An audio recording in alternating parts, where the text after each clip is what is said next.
Hey guys, hope you're all doing really well. I thought I would just do a little video here in NoteFlight on a Q5 just to show you how just kind of review sort of the technique we were using before. Um, a couple things are kind of quirky. I can't get it to make a 4 with a little plus symbol there, but so I just typed that out. Um, but it's a little bit weird. I can't annotate in here, but I think it'll work okay. So I'm in G minor. Okay, we have a 1 chord here. I need to do my chord stacking, right? So this 6/5 chord, how would that be spelled? I know that 6/5 is the first inversion, right? So that means that this is the third of the chord. So that means this note right here is the root of the chord. So I have a D, F sharp, A, and then a C natural, which that makes sense, right? There's no C flat or anything or C sharp, and it needs to be a dominant chord, a 6/5 chord, right? So C natural there, right? So I'll just type that right there. It's D, F sharp, A, C. Then I can take this and move this down here or something, right? Doesn't look exactly right, but it's okay. Then I got a 1 chord.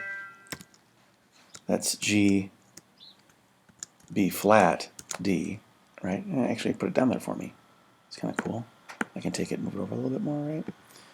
Then I've got a 4/2. What is it? 6/5. It's 7/6/5 4/3/4/2. So this means this is the seventh of the chord. So it's a D. That's a C. So if that's the seventh, then the root is just above it. So it's a D, F, A, C chord. 4/2. So I'm going to write that D, F, A, C. Now one more thing. There's that 4 plus thing, right? So that means again that whatever note is the fourth above the space note, 1, 2, 3, 4. This note right here has to be sharped. And sure enough, it's our F sharp again. So I'm going to go ahead and type that in here. F sharp.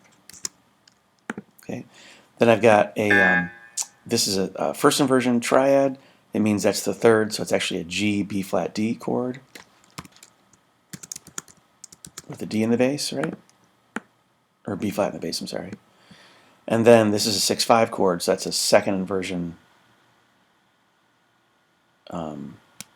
or first inversion 7 chord again. So that means again that this is the third of the chord, right? So the actual root is A, C, E, G. In the key of G minor, I guess it's like a 2/6/5, maybe. So let's go ahead and write that out. A, C, and it's E flat, right? Because that's in the key signature. G. So that's a diminished 2/6/5. Interesting chord. And then we have a D, which is the 5 chord in G minor, right? And that's spelled D F A, right? So let's go ahead and spell that out. D F A. And then again we have the sharp here. That sharp always applies to the third of the chord. So F sharp. Okay, now as far as your Roman numerals go, pretty easy, guys. It's a what is this? It's a 5/6/5, right? It's a D F sharp A chord. It's a 5 chord. It's a 5/6/5. I won't bother with the 6/5 part. This is a 1 chord. This is a 5/4/2. Oops. Pull it down a little bit more. This is a 1/6, right? You can't see that one very well, can you? It's a 1/6 chord. This is a, we decided it was a 2. This is A, right? So it's a 2 diminished you know, 6/5. Remember we don't have to put these because they say that they're kind of redundant, so you don't have to put the Arabic numerals again. I'll put the diminished there though, just so I know. And that's a little circle. You know, it's it is, by the way, half diminished, right? It's not G flat, so it'd be the little circle with a little slash through it. And then this is the 5 chord, just a flat out, and it's a major 5 chord. All of them are major 5 chords, right? Of course they are, right? We're in what harmonic? We're in harmonic minor, right? And it's going to have T. Okay, so now we just finish this thing. So I have a D in soprano. The bass goes down. I think I'll have the soprano go. Maybe I'll have her stay for now. Okay. And then I'm going to have her stay. It's a little bit cheesy. Now the bass jumps. See, I need a D. The bass jumps. I'm going to have the soprano jump. So up to the F sharp. I'm going to make it F sharp. Better do that, otherwise you'll be in trouble. Then I'm going to go up again. Bass goes down. I'm going to go up again to a G. Bass now is moving in is moving up. So I'm going to go contrary motion. How can I come down from the G? I can either stay at the G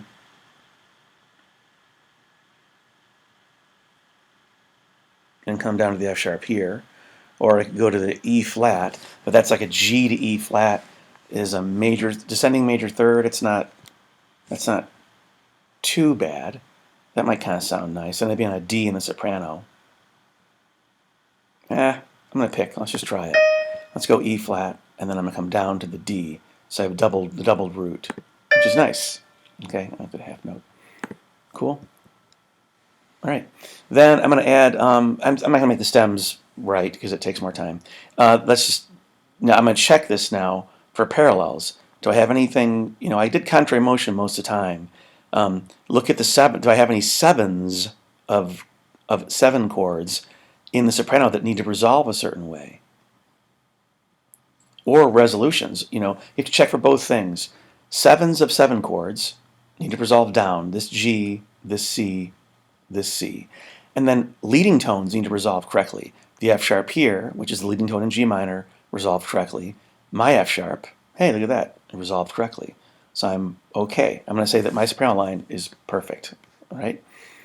Okay, D, F sharp, A, C. I need an A and a C, right?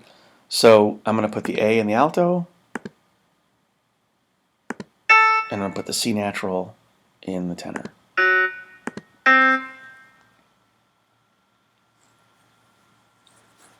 Okay, I don't see any. I mean, the upper voices are moving up, except for the soprano, and the bass is moving down. As long as there's no parallels between the B and the G, those are sixths, right? I'm fine. Now I have G. Now the C must resolve down. The 7th must resolve down. So it's given to me. I have to have the B flat there. Now it's G, B, D. So I either have 2 choices. I either go from the A to the B flat, which would give me 2/3, right? And you don't want to double the third, generally, ever. So I'm going to come back down to the G. And sure, it's just harmony in 6 in tenor and alto. So I'm not worried about that.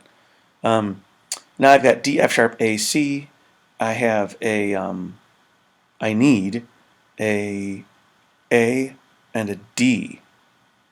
So this is a little bit tricky. I need an A and a D. It seems like I should go to the A here. It's just a step up, right? Remember, the alto and tenor are as static as possible.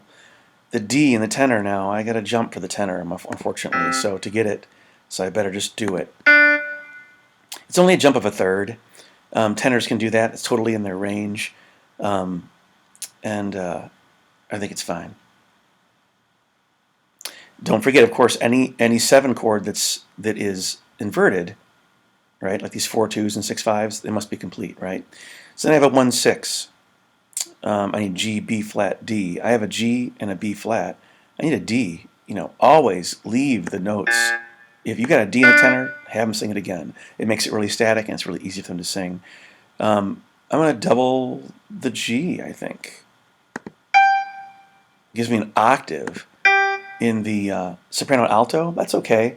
And that rather than doubling again the third, the B flat, right? I'm going to double the third, double the root. Remember the rule: double the root first, the fifth second, and the third with a reason. I don't have any reason right now. A, C, E flat, G. I need, what do I need? I have a C and an E flat. I need a G. Alto's got the G. Make her do it again. I need a C. No, I need a what? An A? I need an A. Tenor sings an A.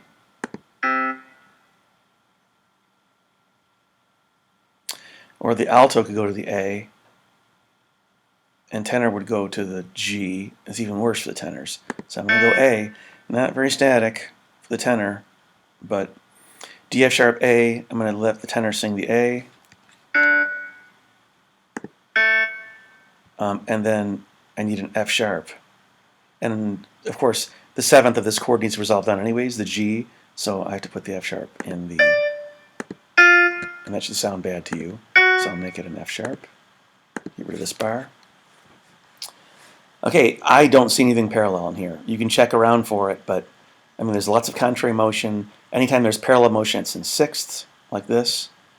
Let's play it.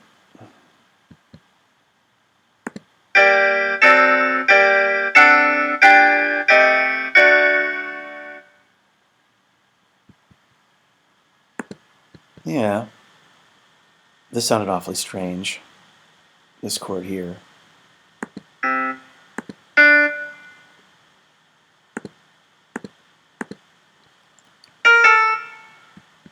think it's right.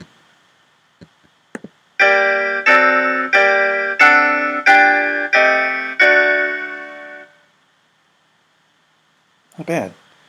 I think it's pretty good. Let's slow it down.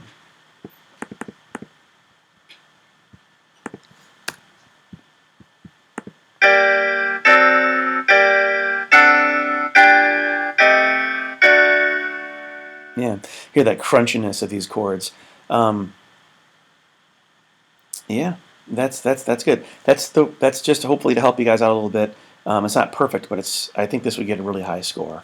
And you're not looking for perfection. You get as many points as you can on these things. But I wouldn't lose any. The chords are all spelled correctly. The Roman numerals are right. And my voice leading, gosh, there might be one problem in here somewhere. But what do you lose 1 point for that or something? Or maybe at worst 2 points for a parallel. I don't see one anywhere. So this should be a good score. Hope it helps, guys. Maintain.